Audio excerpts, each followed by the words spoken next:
Science के दोस्तों, कैसे हुआ सभी। और आज होगा जादू, ठीक है। तो क्या क्या होगा जादू में? मैजिक। देखो, आज अपन समझने वाले हैं मैकेनिकल एनर्जी, जिसको अपन टोटल एनर्जी भी कहते हैं। वो क्या होती है? वो होती है potential energy plus kinetic energy. वो हर ऑब्जेक्ट के लिए हर पॉइंट पे, चाहे वो ए पॉइंट हो, बी पॉइंट हो, सी पॉइंट हो, किसी भी पॉइंट के पे जो है वो हमेशा सेम होने वाली है। तो चलो देखते हैं। और बिना किसी वैल्यू पुट करे, आपको ऐसा समझा दूंगा कि आप कभी नहीं भूल पाओगे। तो सबसे पहले ताली ज्यादा यार की बात है। तो कुछ चलो मैं आपको थोड़ा इंट्रोडक्शन देता हूँ, ठीक है। अपने पास एक ऑब्जेक्ट है, इसका मास है m, ठीक है। अब जब वो है ना, वो ये जो ऑब्जेक्ट है अपने पास m, इसको मैं h हाइट तक ले गया। कितनी हाइट तक लेके गया? h हाइट तक। समझो ये ऑब्जेक्ट है अपने पास, ये मार्कर है, इसको मैं h हाइट तक लेके गया हूँ, ठीक है।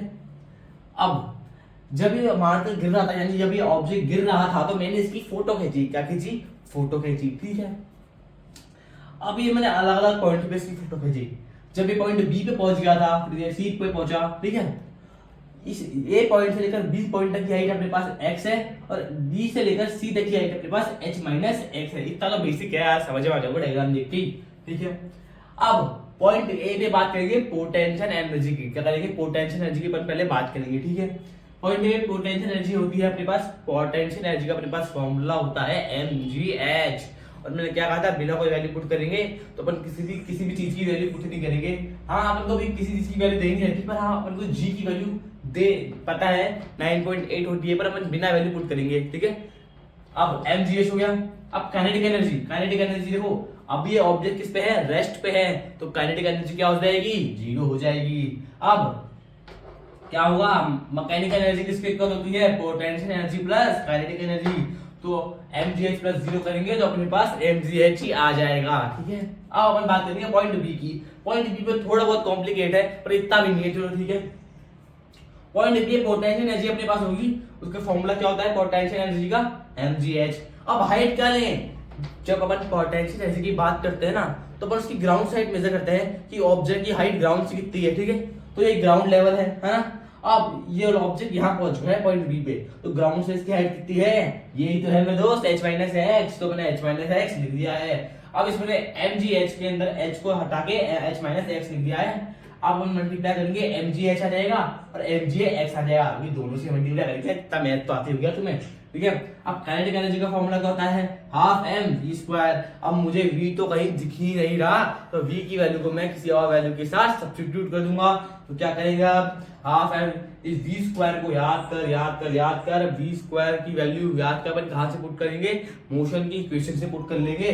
तो एक इक्वेशन ऑफ मोशन थी v square equals to u square plus 2as। और यहाँ पर ए का मतलब क्या था? एक्सेलरेशन था। और यहाँ पर एक्सेलरेशन किसकी वजह से हो रहा है? ग्रेविटी की वजह से। तो मैंने एक्सेलरेशन की जगह जी लिख दिया है, एक्सेलरेशन ड्यू टू ग्रेविटी। अब इनिशियल वेलोसिटी क्या थी?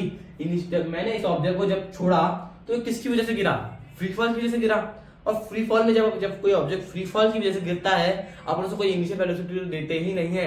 समझो ये मार्कर था, जब मैंने इसे गिराया तो मैंने इसे कोई इनिशियल वेलोसिटी दी ही नहीं, ये ओनली गिरा तो सिर्फ फ्री फॉल की वजह से। तो अपन ने कोई इनिशियल वेलोसिटी दी नहीं, तो इनिशियल वेलोसिटी 0 हो जाएगी। अपने पास v स्क्वायर की वैल्यू हो जाएगी 2gs। और s क्या था? Displacement, height. तो डिस्प्लेसमेंट क्या है यहाँ पर? देखो, जब मैं काइनेटिक एनर्जी की बात करता हूँ ना, तो मैं हाइट कर लूंगा जिस पॉइंट से छोड़ा गया था और जिस पॉइंट तक पहुंच गया, उन दोनों पॉइंट का डिस्टेंस मैं लूंगा हाइट के रूप में। तो याद करो, जिस पॉइंट से छोड़ा गया था और जिस पॉइंट तक पहुंच गया, उन दोनों पॉइंट का डिस्टेंस, यानी ये है डिस्टेंस, तो अपने पास x है, तो मैंने x लिख लिया है। अब हाफ m 2gx आ जाएगा, और 2 से 2 कट गया, तो अपने पास काइनेटिक एनर्जी आ जाएगी mgh। अब क्या करेंगे? मैकेनिकल एनर्जी किसकी इक्वल होती है? mgh, यानी potential energy plus kinetic energy. Potential energy है अपने पास mgh माइनस mgh, और प्लस काइनेटिक एनर्जी कितनी है? mgh। अब इस माइनस के mgh से प्लस के mgh काटा, और अपने पास आ जाएगा mgh। अब मैं बात करूंगा पॉइंट सी की। तो पॉइंट सी के लिए अपन करते हैं थोड़ा पॉज। तो दोस्तों, अब मैं अपन चेक करेंगे पोटेंशियल एनर्जी, यानी सॉरी मैकेनिकल एनर्जी जो है पॉइंट सी पे कितनी आएगी। वो तो वैसे तो सबको पता है, सेम ही आएगी, ठीक है। तो पॉइंट सी पे देखेंगे, पोटेंशियल एनर्जी किसके इक्वल होगी? 0 के इक्वल होगी। क्यों होगी यार? रीजन तो बता यार, रीजन तो होता है हर चीज का।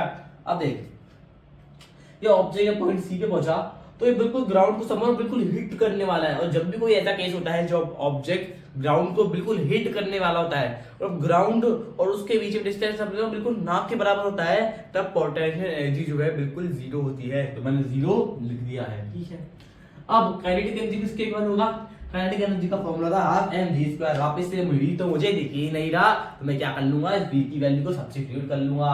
अब क्या करेंगे, अब सब्स्टिट्यूट भी किसके साथ करेंगे, कोई राजीव तो होना चाहिए ना, ठीक है। अब क्या करेंगे, v वापस से अपन उसी इक्वेशन ऑफ मोशन से इसको सब्स्टिट्यूट कर देंगे।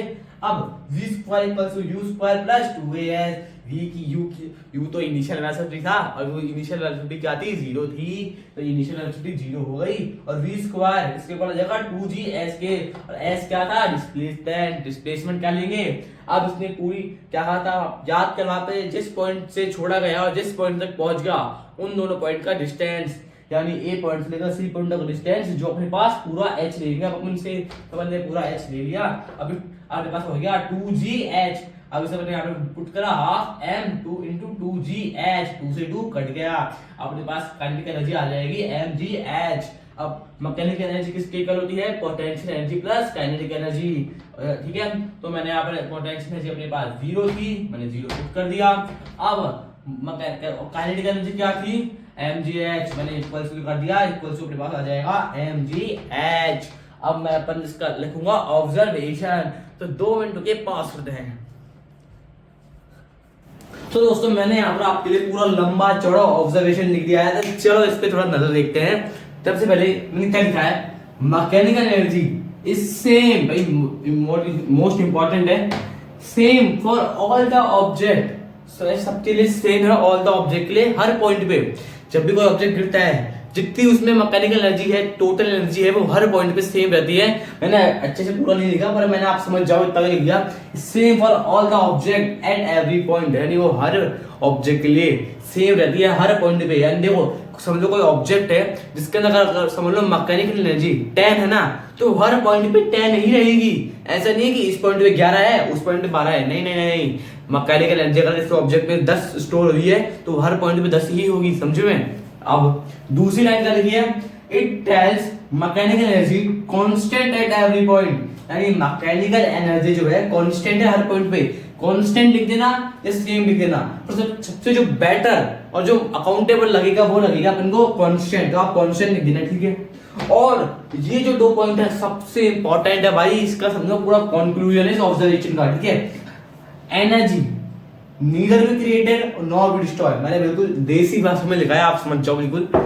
Energy can neither be created nor be destroyed, यानी इस पूरे एक्सपेरिमेंट की वजह से अपन को क्या पता चलता है कि एनर्जी ना तो बन सकती है और ना ही तोड़ी जा सकती है, यानी उसे खराब की जा सकती है, समझ लो उसे डिस्ट्रॉय की जा सकती है, ठीक है। दूसरा पॉइंट क्या है, it transform from one form to another form, ठीक है।